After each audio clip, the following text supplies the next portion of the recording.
Thank you for setting this up, Zoya. I'm going to introduce our guests. We have an amazing journalist, geopolitical analyst, and an amazing educator. We showed a clip of Shahid Bolsen speaking before the show, and I appreciate you being patient. I wasn't expecting Savvy Savs to come on and cook. We also have your, I think this is your colleague as well. It's great to meet both of you guys. And I'm going to read a little tagline here because I'm not too familiar with work, but it's great to have you on, Nisa.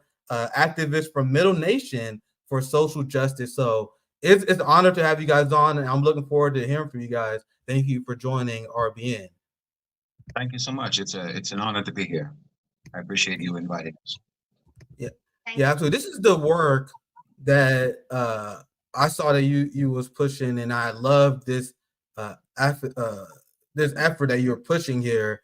I'm gonna read this tweet. I'm gonna pass it to you guys and why you organizing this and why you believe it's so important.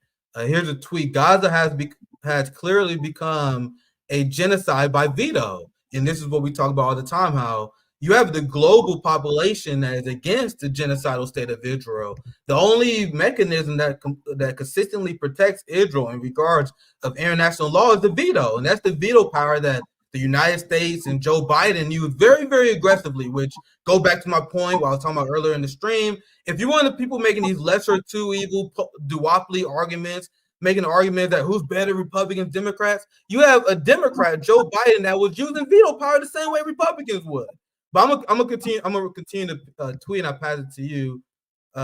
America's seat at the UN is the main obstacle to peace. Join the global movement to have the United States expelled from the United Nations and sign a petition. So, Zoya, we're going to make sure we get this petition shared.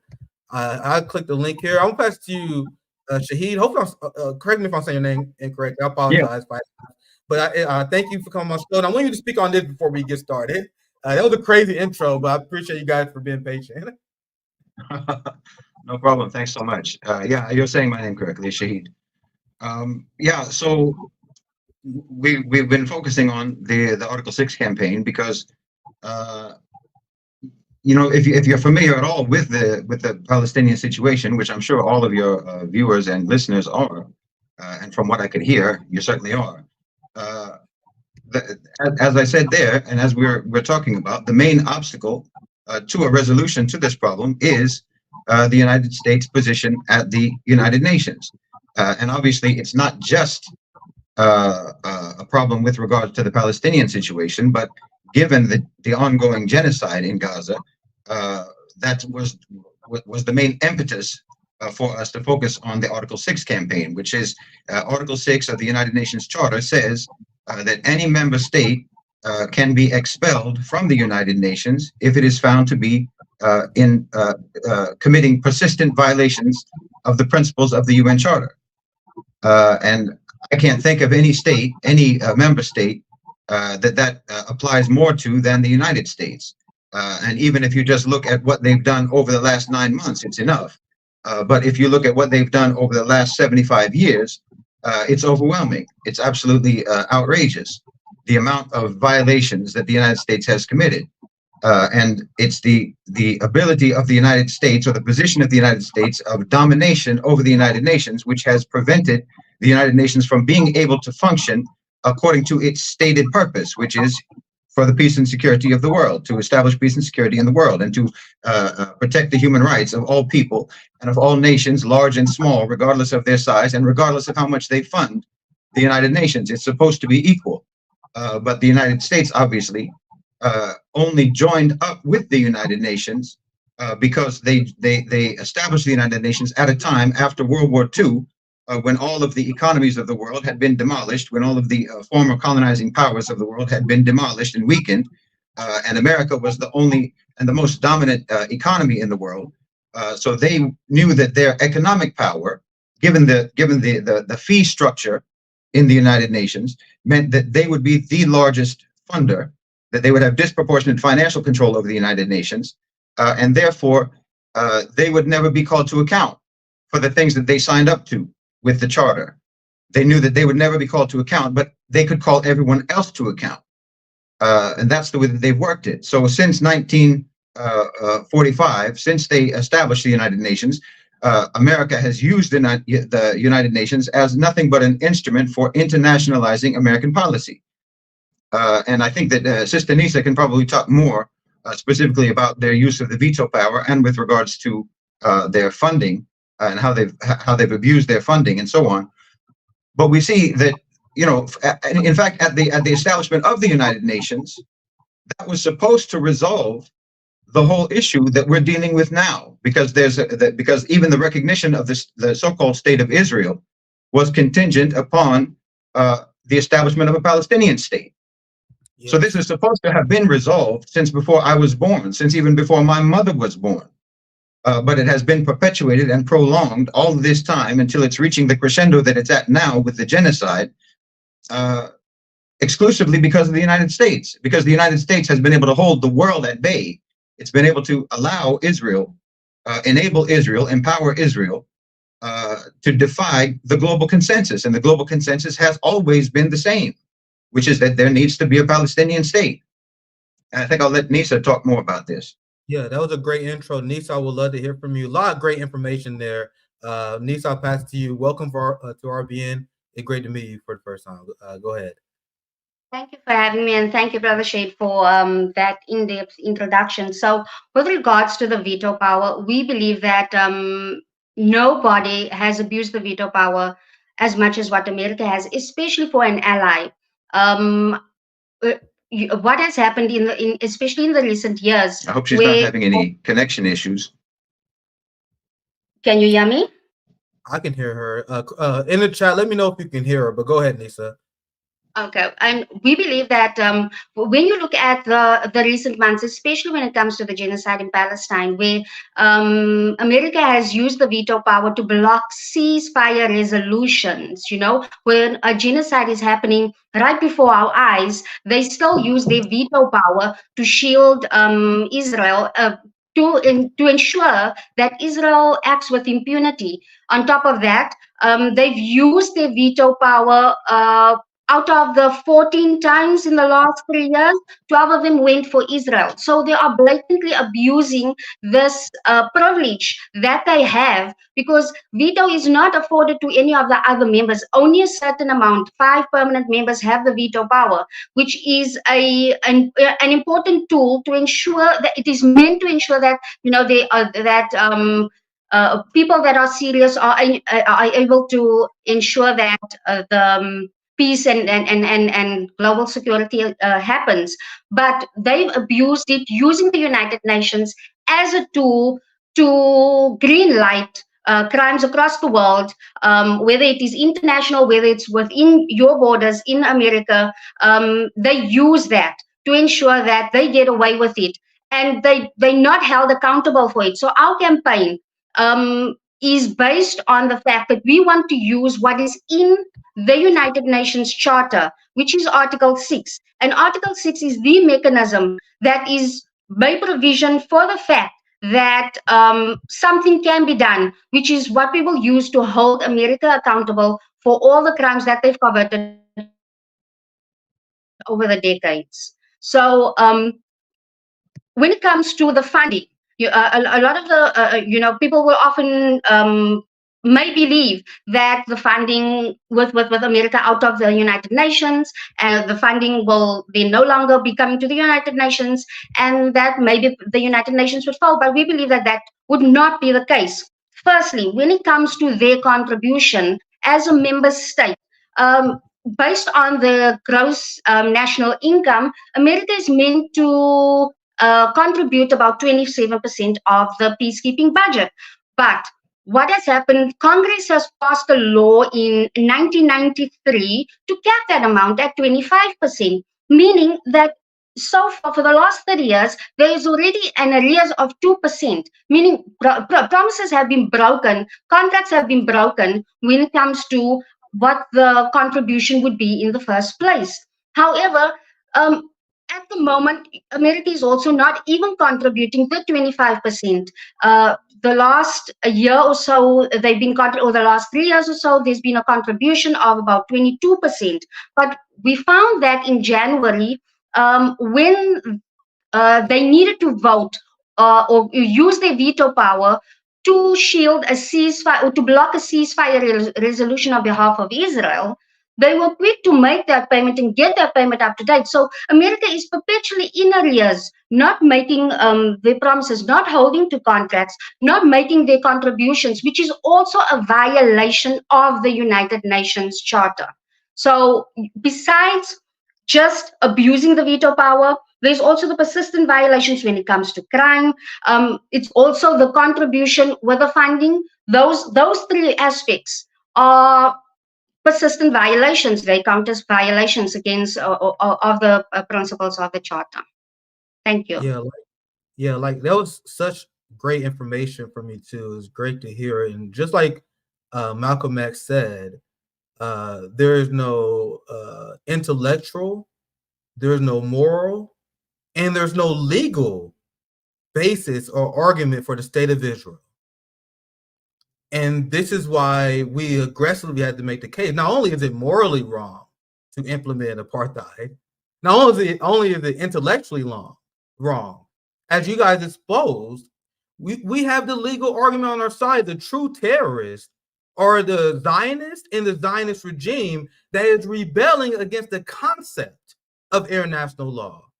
We had South Africa and South African lawyers who grew up under apartheid, who learned a system that they didn't even create.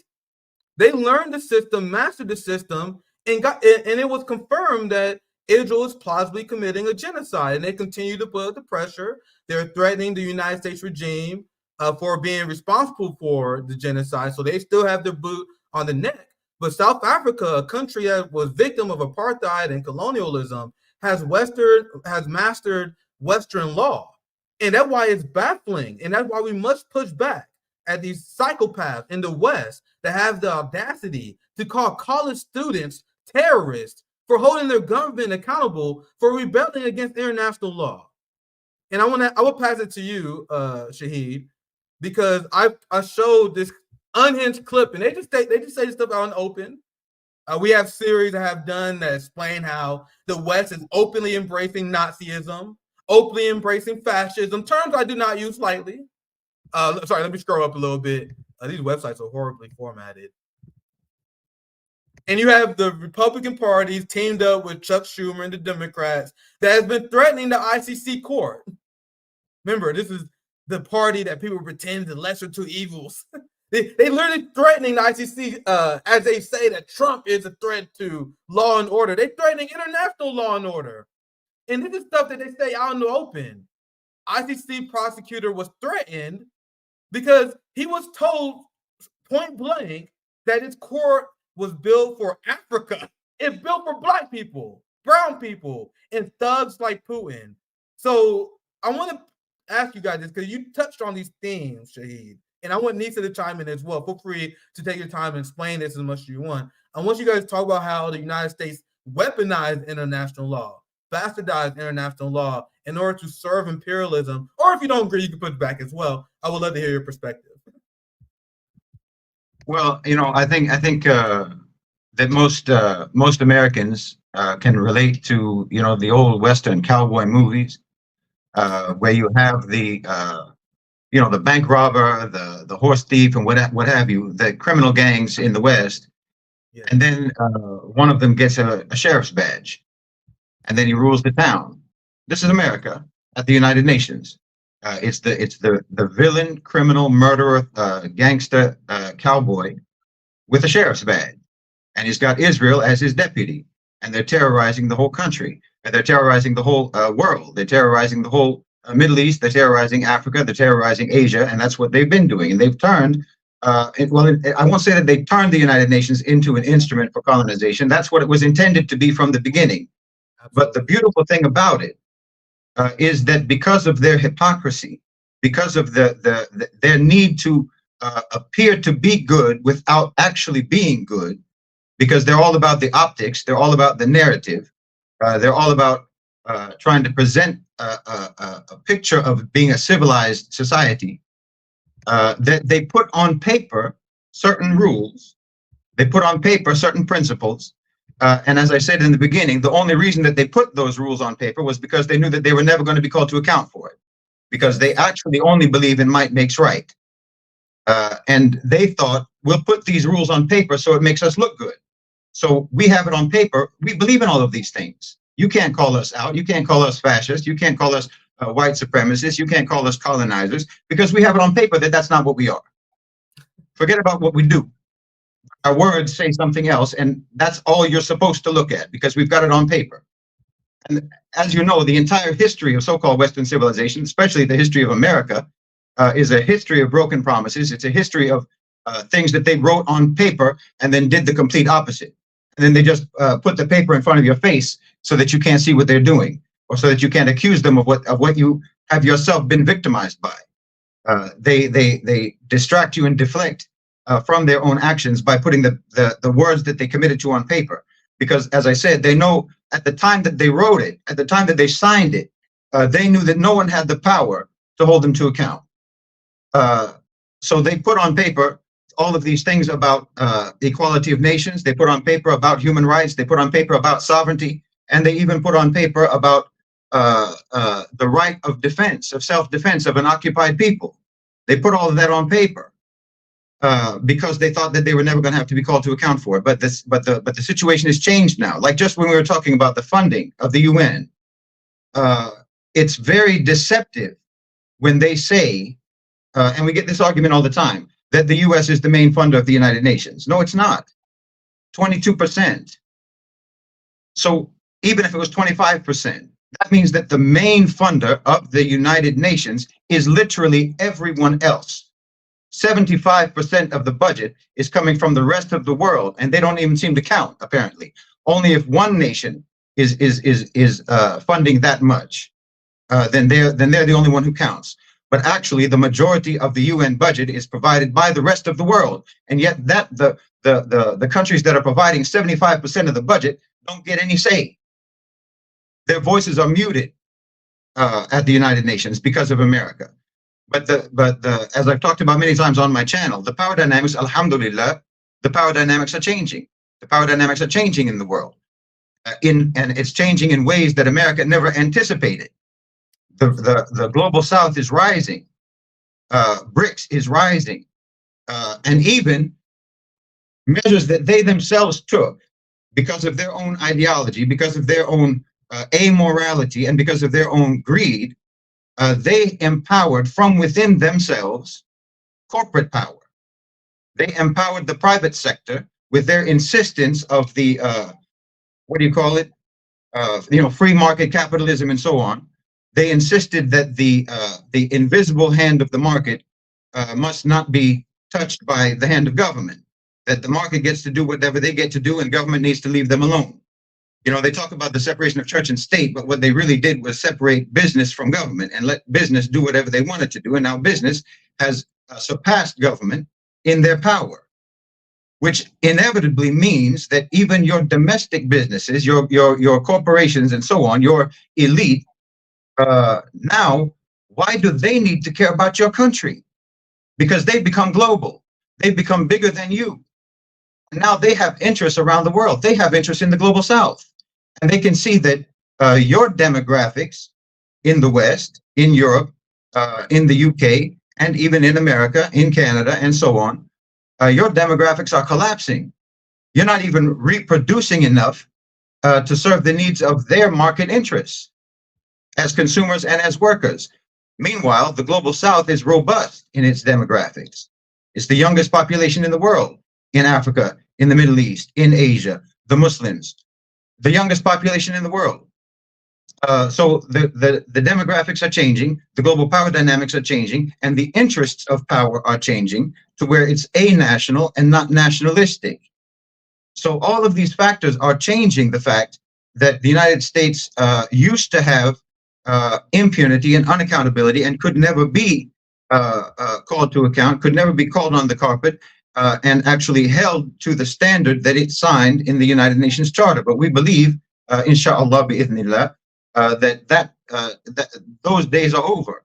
Now the global South, the BRICS nations, Russia, China, and so forth, and now we have a collection of countries of UN member states that are gathered together in an organization that's called the Friends of the UN Charter, or Friends of the United Nations specifically in defense of the UN Charter, precisely because they can see and have themselves experienced America's violations of the UN Charter. So they came together in defense of the UN Charter, and they can, inshallah, apply for the invocation of Article 6 against the United States and get the United States removed from the United Nations. And then that organization that they put on paper is supposed to be about human rights and about sovereignty, political independence, and economic sovereignty of all the nations in the world. They wrote it down and they didn't believe it. But now it's there on paper. It's a legal fact. And we can call you to account for it because the power dynamics have changed. And now you didn't believe it then, but we'll make you believe it now. I'd like to add on. I'd like to add what Brother Shahid said about the fact that things are on paper and they don't believe that they will be held accountable for it. A misconception is that they would be able to, once it comes to the Security Council, that they would be able to veto Article 6. But that's not true, because in the Charter, there is provision for that, which is the Article 27, meaning that they will not be able to vote, because this article states that if you are a party to the matter or the complaint, then you need to abstain from that vote. So their veto will not apply. They won't be able to veto this. So like Brother Shahid explained, it's all there. It's all on paper. And because they didn't think that they would ever be held accountable, they put it in there thinking that they would not be held accountable. But it is in there. The mechanisms exist for it to happen. With regards to, the tides are changing, what comes to mind is exactly what is happening now in the Sahel region with Burkina Faso and Mali and Niger, where they're uncouplling from the shackles of colonization. So, that's, to me, is a good example of how the world is turning its back on the US hegemony and deciding that they're going to do what is good for their countries, what is good for their people. And which is a good thing, because those are the type of leaders that we need right now within the world to make that change. But I do think all of us need to band together. And our way of doing this is through Article 6, by ensuring that there's long-lasting peace.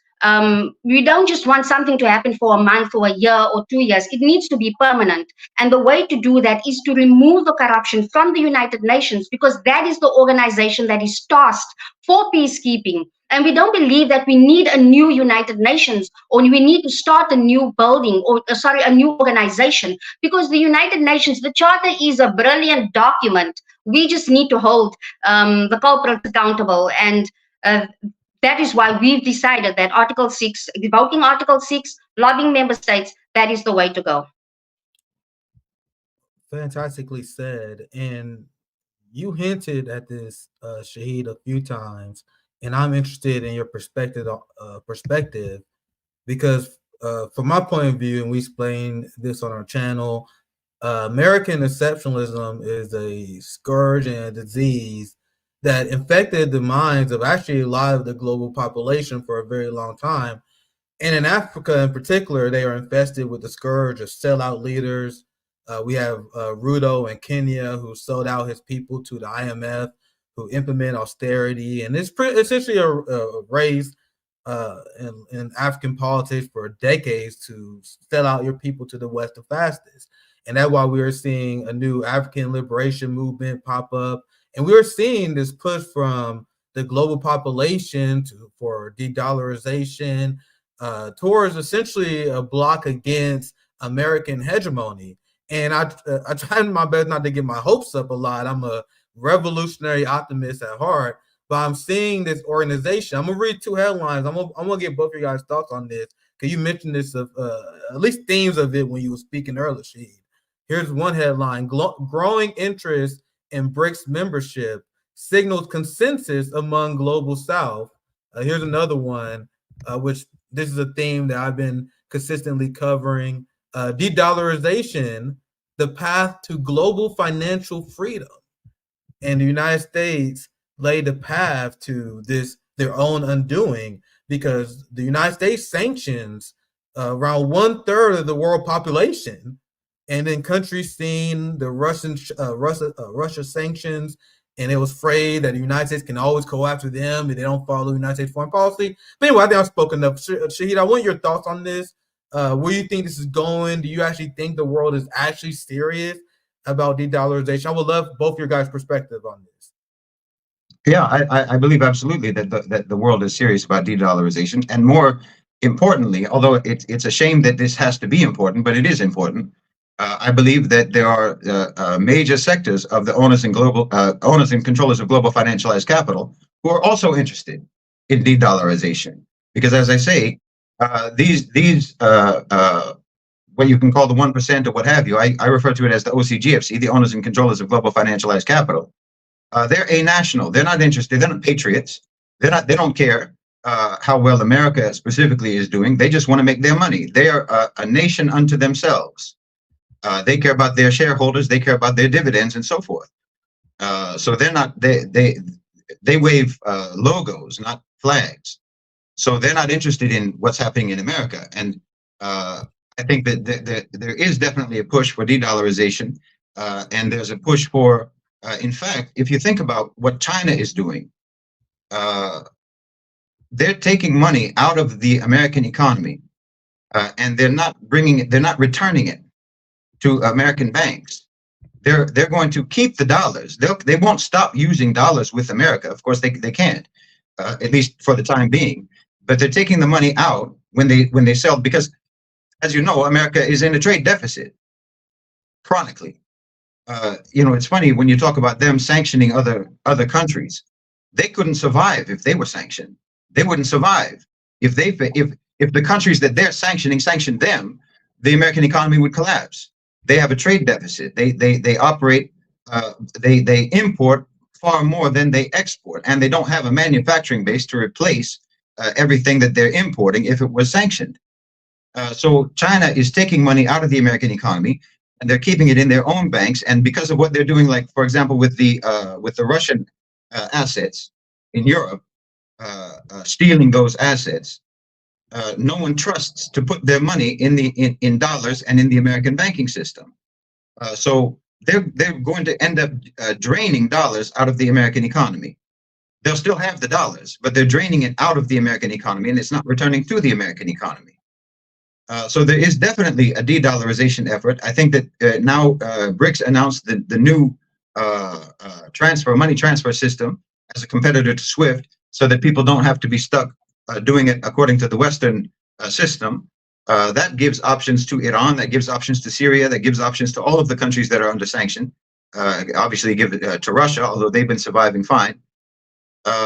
There's definitely a push for this. And I think that the only question about Western hegemony or American hegemony being in decline, there's no question about it being in decline. The question is the extent to which we're going to enter a multipolar world that isn't ultimately dominated still by a unipolar private sector power, corporate power. That's still going to be there. So it's a question of whether of the extent to which the global South countries are able to navigate their relationship with that power, which is still Western based. The corporate power is still Western based. But as I said, that the way that I see it, you can look at you've talked about it now. I was just listening to your program. You were talking about Kamala Harris and Trump, and which one is better or which one is worse, and so on. They represent, in my view, I've been out of America for over 20 years now, so I'm not that familiar with what goes on over there. But Trump represents one faction of the owners and controllers of global financialized capital. Kamala Harris or Joe Biden represents the other. And Kamala Harris and Joe Biden represent the old faction, the neocon faction, the old military-industrial complex faction. And Trump represents more the global-oriented faction, the faction that is interested in relationships with the global South. Trump is very close to the GCC. He's very close to the Arab countries. No matter what people think, or no matter what people talk about with regards to his rhetoric about Zionism, his rhetoric about Israel, and so on. But we know anyway from 2016 that he campaigns one way and his administration is another way. The way he campaigns is very crass and very cynical and very manipulative and exploiting the sentiments of a variety of his demographics, of his core demographics, but the way he actually runs his administration is quite different. He's a deal maker, and what he's interested in is making deals. And making deals means some degree of harmony. It doesn't mean aggression. It doesn't mean hostility. It means trying to arrive at some sort of win-win scenarios with the countries in the global south, with the countries in the Middle East, with the countries in Asia, even with China.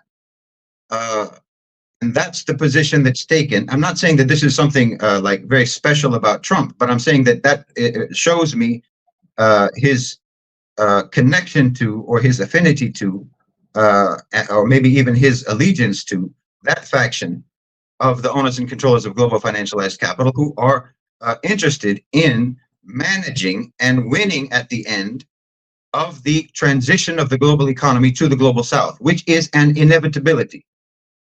The transition of the economy, the global economy, to the south and to the east isn't something that we question whether it will happen or not. It's happening, and it will happen. There's not a question about that. There's not another way for it to go. So the only question is to what extent Western powers, Western private sector powers, will be able to manage that transition in a way that they can come out on top, or in a way that they can still benefit and not completely be sidelined by China, and sidelined by the GCC, and sidelined by newly found sovereignty of the countries in Africa and Asia and Latin America. So you have these two factions in the private sector, where you have the neocons. The neocons politically represent the economic interests of the military-industrial complex, and that's Biden and Kamala Harris. That now is the Democrats and the mainstream Republicans. The mainstream Republicans, it's one party. These are the right and the left are just a right and left lane on the same highway, going to the same place. But you have some outliers, and Trump is a bit of an outlier, and he represents, as I say, a type of business interest, economic interest, which then translates to political interest that's more global in nature. And so I'm not sure what was the beginning of the question, I'm afraid. This is one of the great, this is honestly, you can see the chat here, this is one of the great lectures in Arabian history. And after you guys seen Shahid eloquently take down the idea of lesser two evils, I'm gonna just simply ask you, before I pass it to Nisa, I would love to hear your perspective. What side are you on? Do you agree with Shahid, or do you agree with Cal Kalinske? Or do you agree with Cenk Uygur? Or do you agree with the Vanguard? Do they have these kind of high-level geopolitical conversations? No, they're telling you to vote for Democrat. Whose side are you on? I know what it's clear what side I'm on. One of the great lectures in Arabian history. I am not lying. Nisa, I'm greatly enjoying this conversation. I know you probably have a ton of thoughts. I'll just pass it to you. Any thoughts, Nisa?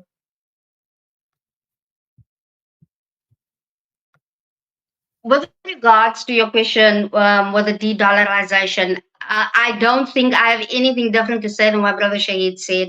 I also don't believe that it's going to happen overnight. I do see that people or countries, they're making alliances when it comes to the currency that they like to use, especially in Africa, in Asia, and especially the BRICS countries. So me being from South Africa, I'm constantly watching, what BRICS is doing. So yes, I do believe that it is happening. I think it was probably accelerated with the Russia war and the sanctions, and then removing them from the SWIFT system. I think that was something that really caused everything to just start moving forward, even though talks were about it before then. And I also don't believe that it's just going to be cryptocurrency or just gold or just silver or just property or just, I think it will be fair, because not each country offers have,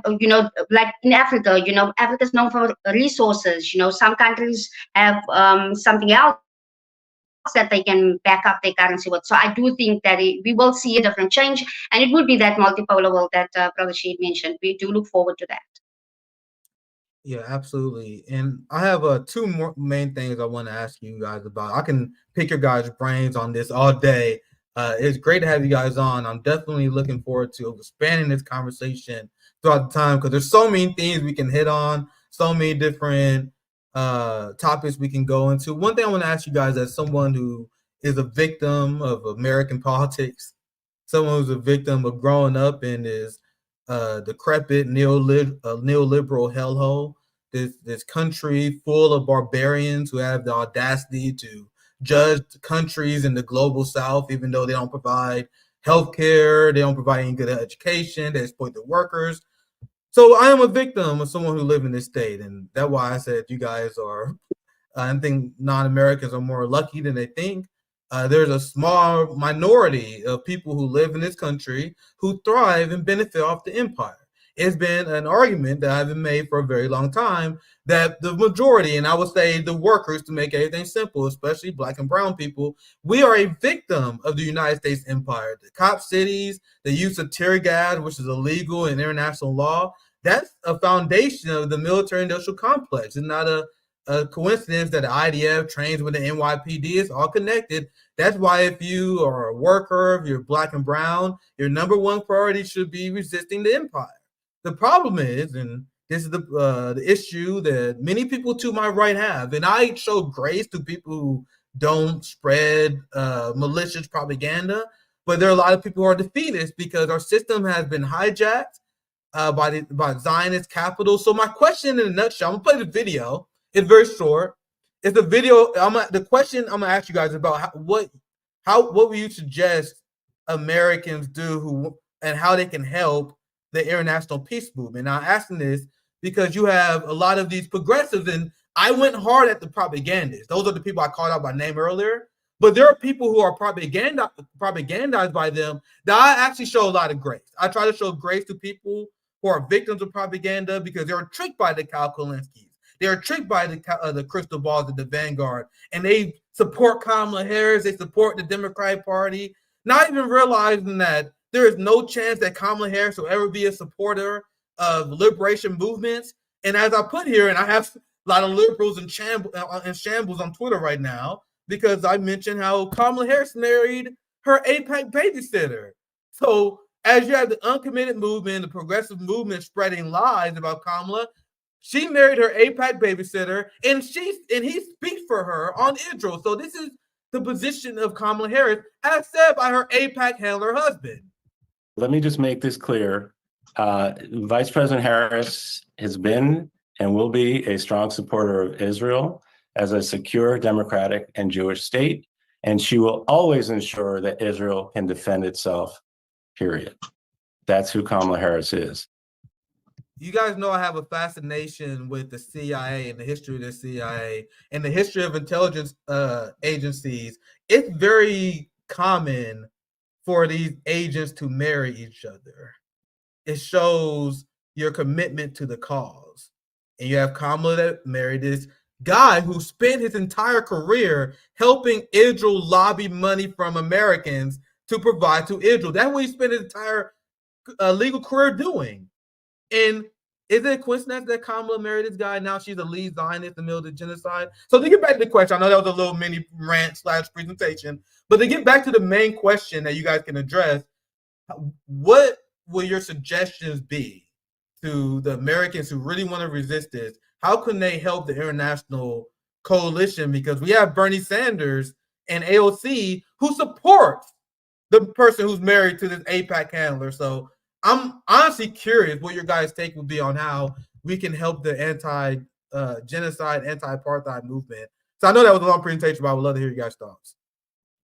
Well, obviously, my answer is going to be that you need to support the Article 6 campaign, because to sort of put it shortly, like I said, Kamala Harris and a Donald Trump are emblems of factions of private sector power.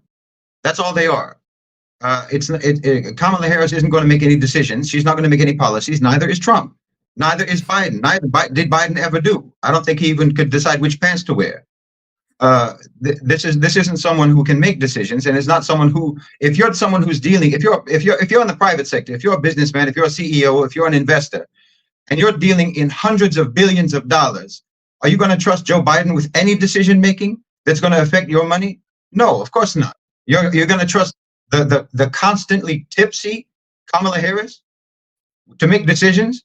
The woman can't even speak. Obviously, they're not going to look. You're funding the private sector is funding those campaigns. They're making you. They're funding the campaigns and they're lobbying. That means they are. The politicians are employees.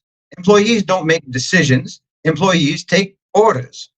So it's not a question in my mind about.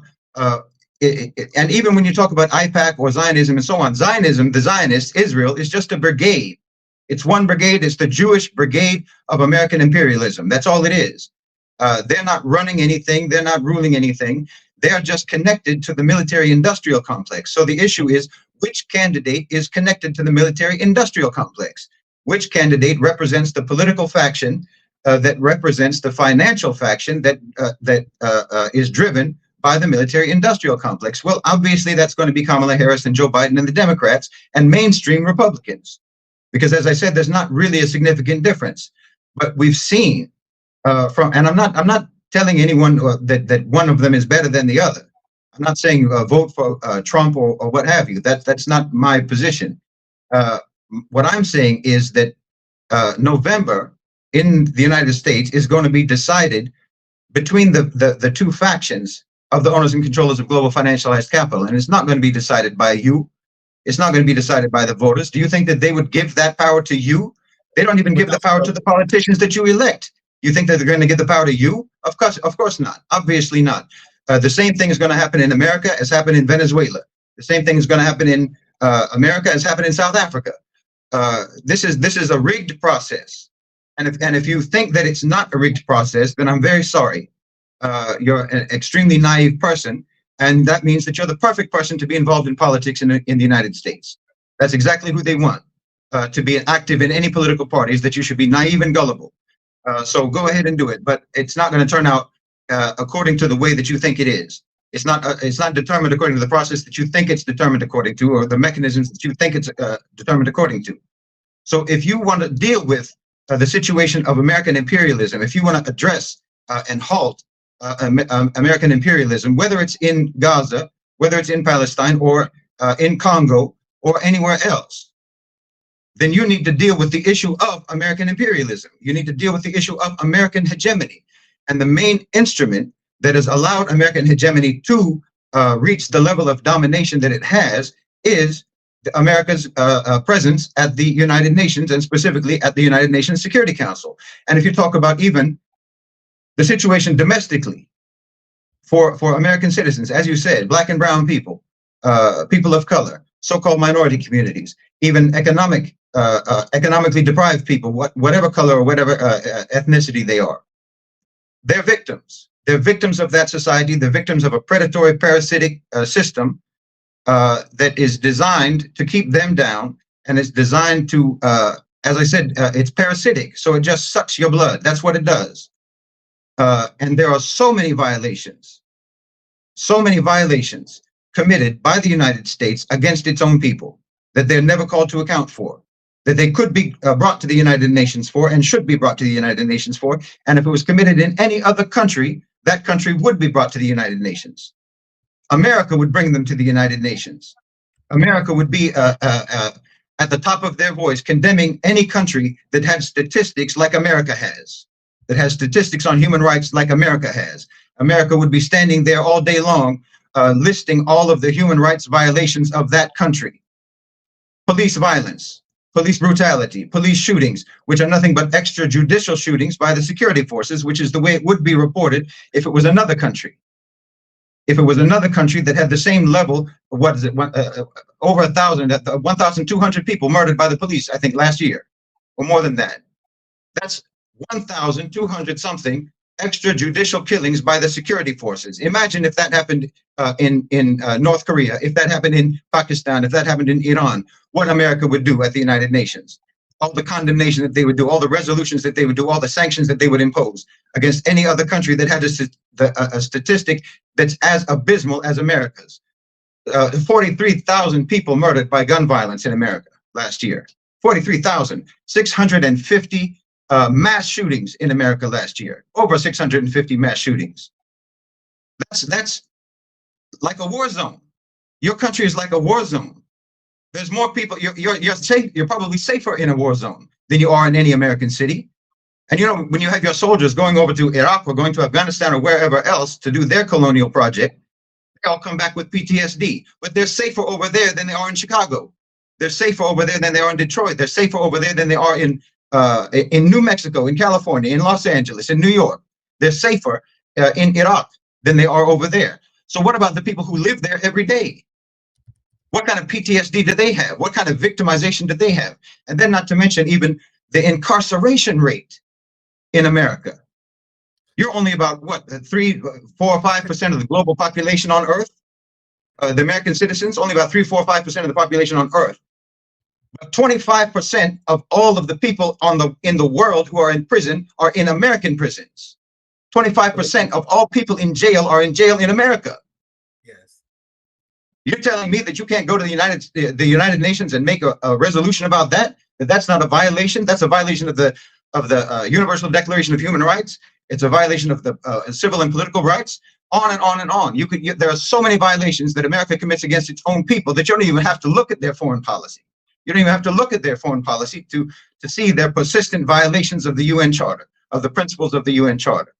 So yes, American people, white, black, brown, whatever you are, whatever ethnicity you are, you should support Article 6 and get America expelled from the United Nations, because then maybe the United Nations could actually take your country to the United Nations and make it face the consequences of their own violations against you. No one's there to protect you. Your government isn't there to protect you. They're the ones victimizing you. So you need someone from outside. You need the world to step in to stop the violations that are being committed against you. And that can't happen as long as the United States is dominating the United Nations. If there's ever any RBN stream you guys are going to share, it should be this one. And we need everyone in the RBN community to check out Middle Nation, one of the great lectures of RBN, banger after banger after banger. I told you guys, I want to get Nisa in here. Good luck following that. But I would love to hear your expertise. Anything else you want to add to the conversation? We will begin to wrap up here very soon. I appreciate you guys' time and your guys' wisdom. There's going to be a lot to discuss. Hopefully, guys can have you back on here again soon. Nisa, anything else you want to add? Once again, I'm just blessed to be part of this conversation because so much wisdom and revolutionary knowledge that is shared here that is lacking in the United States left. And it's been painful. And this is why the United States left have been considered a joke. And I'm doing everything I can, just as a little soldier, to change that. So I'm just motivated to hear this. So, Nisa, I'll pass to you in for any thoughts. Anything you want to add to this conversation? Sure. Right off, with regards to what Brother Shahid said about the United Nations, being used as a tool, especially for the military-industrial complex. What I find very baffling is when it comes to the way that America takes care of its citizens, like you even touched on it, it does not. Those same veterans that go and fight those wars in other countries, go and bomb other countries, when they come back to America, they are homeless. The homelessness in America is increasing. And a large portion of that are from the veterans that has come from war, where America does not even take care of them. And that is for me, that is something that shows just how much they do not care about its citizens. So, like Brother Shahid said, support the campaign so that at least the United Nations is able to function the way that it is intended to function, because that is the body, that is the organization that is meant to protect the world from wars, from brutality, from bullies, from all these atrocities that happens, whether it is in one country, this continent, it does not matter whether it's domestically, whether it's internationally. I think we all deserve to live in peace, but it is because America gets involved in all these different countries, whether it is through violence, whether it is through coups, whether it is through elections, like you mentioned, the one in South Africa recently. So it is time that America is held accountable. And once America is held accountable, all other countries will also begin to see that accountability is on the table. We will be making an example to hold United States of America accountable. So thank you for that. Yeah, well said. And we'll begin to wrap up here very soon. But one thing go ahead. I'm sorry, brother, to cut you off, but I just wanted to say something else with regards to what I would hope, and what I would advise for the average American citizen, especially if you're from a so-called minority group. You should feel an affiliation, and you should feel a solidarity with the people of the global South, because your situation is not that different. Your situation is not that different. Their countries in the global South, whether it's Latin America, Africa, or Asia, or wherever else, the Muslim world, the Arab world, were colonized. You're being colonized now. Your country's being colonized. This is something that I didn't touch upon when I was talking about how private sector power is no longer nationalistic. Now you are up on the chopping block. America is up on the chopping block, just like everybody else was, just like the global South was. And now the roles are going to be reversed. What we've seen through up until now, the relationship between the West and the global South, or the global North and the global South, those roles are going to be reversed in the next century. So your country is up for colonization. It's up for neoliberal colonization, corporate colonization. And you're going to be in the same position that we've been in for all this time. That's already happening, and you can see it already happening. And America is going to get more and more isolated. It's going to get more and more vulnerable because of isolation. You know, we were talking about it on a stream the other day, how geopolitically America is in a very advantageous position because it's got oceans on either side. It's untouchable. But what happens when the rest of the world doesn't want to attack you, but they just don't want anything to do with you? Those oceans protect you if people are interested in attacking you, but those oceans become massive walls. It's a prison cell when nobody wants to have anything to do with you, because you're very easy to isolate. And this is what's going to happen to the United States. And as I say, it is already happening now. So the people in the United States, you need to start having the mindset of the same people in the global South. You need to start having the same mindset as the people in Niger, the people in Mali, the people in Burkina Faso. You need to have the same mindset as the people in Venezuela. You have to have the same mindset as the people in the EFF in South Africa. You need to have the same mindset as people in the global South. In other words, those are your brothers and sisters. Those are your compatriots. Those are the people that you should have solidarity with, not with some Democratic Party and not with some Republican Party. Neither one of them cares about you. They serve the interests of the ones who are paying them. So you need to serve, you need to connect yourself and feel a solidarity with people who are going through the same kinds of things as you, and people who have experience going through the kind of things that you're about to go through. You need to connect yourself with the people in Latin America, the people in Africa, the people in the Muslim world, the people in Asia. That's who you need to feel an affiliation with. Stop even thinking about yourself as an American. Stop even thinking about yourself as someone who comes from a so-called country or a so-called civilization. That so-called Western civilization never actually cared about you. So why should you care about it? You should feel an affiliation and a solidarity and a brotherhood and a friendship with people who are in similar conditions as you are, and people who have gone through what you're about to go through, because they can help you if you build those bridges with the global South. I mean, think about this. Think about, for example, the African-American community in the United States. They have what I think they have, the last time I checked, they have something like if they were a country, if the African-American community in the United States was a country, they would be richer than Canada. They'd be richer than Australia. They would be a major economy. They have something like $1 trillion, over $1 trillion, maybe it's close to $2 trillion. If the African-American community in the United States was a country, they would join BRICS. They would apply to join BRICS, and they would be one of the most influential members of BRICS. So you should start thinking about yourself this way. Think about yourself as a country within a country, and support what the global South supports. And the global South and the international community, I hate to even use that word because it's been misused to just mean the West. Yeah. The global consensus. support what the global consensus supports, support the interests of the global consensus, the countries of the global South, and consider yourself a part of them. And then we can consider you a part of us. And then we won't have the animosity that we have. We won't connect you with your country, because we know anyway. Everyone in the global South knows that you're actually suffering over there. Everyone knows what the situation is for Black and brown people and for poor people. Everyone knows that when we talk about the West, we're talking about your governments and we're talking about your powerful people. And we know, but here's the thing though. We know it, but I don't know if you know it. That's the problem.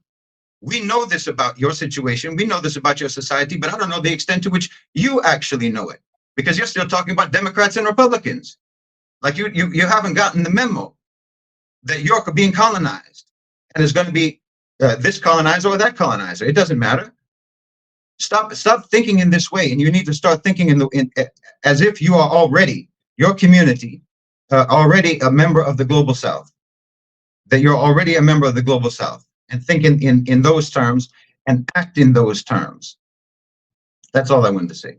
Yeah, decolonize your mind, as I always say, and this is why, and I feel extremely motivated, and because this is why I've been preaching for quite some time. This is why I don't feel any attachment to the United States left. This is why I have disdain for the scourge of Black capitalism in our community that not only sold us out to a police state, but they sold out our fellow African brothers and sisters, our fellow brothers and sisters in the global South, which is why my main focus, my main criticism you see from the professional managerial class scum against me is they're like, why Nick so focused on foreign policy? Now, Nick is always focusing on other countries, because we are living in the most brutal, violent empire in human history. And if your main focus is not holding that empire accountable, you are failing. That's my main focus, is to bring this empire to heel. And all these culture war distractions are exactly that. I get criticized for not dabbing in the culture war. And if I'm not serious about that, that's unserious. We have an empire to take out. We need to come together as an international anti-imperialist coalition, which is what we've been building, which is why it's great to have you on the show and this wisdom in this lecture, which is exactly why I've been advocating for this show. So once again, if there is any stream of Bardien you're going to share, this is the one, guys. This is the banger of all bangers, because this is exactly what we was advocating, and this is what I want to transfer to the United States left to at least the best of my capacity, which I'm already happy about, that we build a community with people whose minds are decolonized, who are not buying into this neoliberal nonsense that Shahid just brilliantly dismantled. So these lectures are very thought-provoking. I want to get Nisa in here as well for any last thoughts. Shahid, you can have last word as well. I want to be respectful of your guys' time, because we definitely got to do this again. A lot of topics that we didn't even get a chance to cover. Once again, I'm very motivated by this stream. This was a fantastic stream. Nisa, I'll pass it to you, and Shahid, feel free to chime in with any last words after she is done as well. I think that firstly, before we finish off, thank you so much for having us. Last thoughts, like you mentioned, I think we all need to come together so that we can unseat the corruption within the United Nations. I do believe that it's the precursor to peace, Article 6. By invoking that, we will have at some point world peace, long-lasting peace. And I think that the main important part is that we need to work together, because when we work together, we are able to do many different things that will have positive results. So that's the last thing that I would like to say. So thank you very much. Is there anything that you guys want to plug or promote? Shahid, I'll give you last word before I get my little promotion real quick. Shahid, any last words? Well, I would just remind everyone to please go to the link that I'm not sure where we might have it, but you can go to change.org and look for the Article 6, invoke Article 6, and sign the petition. And I'll just say we didn't talk as much about Article 6 as I would have hoped, but it was a brilliant conversation. MashaAllah, it was a very enjoyable. But I would say that just to clarify for anyone, the petition isn't an end in and of itself. So if you have some question in your mind about, well, what's the use of a petition? The point of the petition is to give us a gauge of popular grassroots support for this measure. That then once we get to 100,000 signatures, then we can elevate what we're doing to the political and diplomatic level, and we can approach member states so that they can invoke Article 6 and make this happen at the United Nations. So please, there it is there. Sign the petition, and if you can, share it with family and friends. It says there, I think once you sign it, it gives you the option to chip in, which means that they want money. That money goes to GoFundMe. That doesn't go to us. So there's no need to chip in. I think GoFundMe is going to survive. So I think if you just, sorry, not GoFundMe, change.org. If you just share it, then you have the option to either chip in or share it. So just share it, and we can get, inshallah, to our goal of 100,000, and then we can elevate it to the political and diplomatic level. So that's the main thing that I would want to plug. Also, I would ask for people, if you're interested, to join us at Middle Nation, which is a global collection of regular people, activists, intellectuals, academics, and so on, both Muslim and non-Muslim, though we are Muslim in nature. We have a Telegram group. Obviously, we have the YouTube channel. All of these links, I think, are on the, if you go to the YouTube channel, you can join the Telegram group. We have a lot of discussions there. We have book discussions there. We have country groups where you can have conversations with people from all different parts of the world and get on-the-ground information from those different regions. And if you start engaging in that, then we can start in the process of building bridges to where the people in the United States or the people in the West who are actually basically honorary Global South citizens, because you're, as I said before, you're suffering the same types of things, and you're about to suffer the same types of things that we've already suffered. So you can start building those bridges with people in similar situations as you, and who've experienced similar things as you, and then you can realize that there's no that trying to force you into a self-definition according to the basis of a nationality is just a way to divide you from people who you actually have things in common with. Yes. To say that you're an American. So what you were, Brother Nick, you were criticized for talking about foreign policy. Who said it's foreign? Yes. It's not foreign to me. Those are the people who are going through what I'm going through. Those are the people that I have things in common with. It's not foreign to me. It's only foreign to me if I think of myself in this box of the United States as an American. So I'm only supposed to care about domestic issues, so-called domestic issues. But this is how they just define your world for you and define what you're supposed to care about for you, to make sure that you don't actually get to act upon and build relationships and solidarity with people with whom you have real common interests. So if anyone is interested, you can come to the Middle Nation Telegram channel and join in the discussions and look around and see. And that's also where we do most of our organizing for the Article 6 campaign.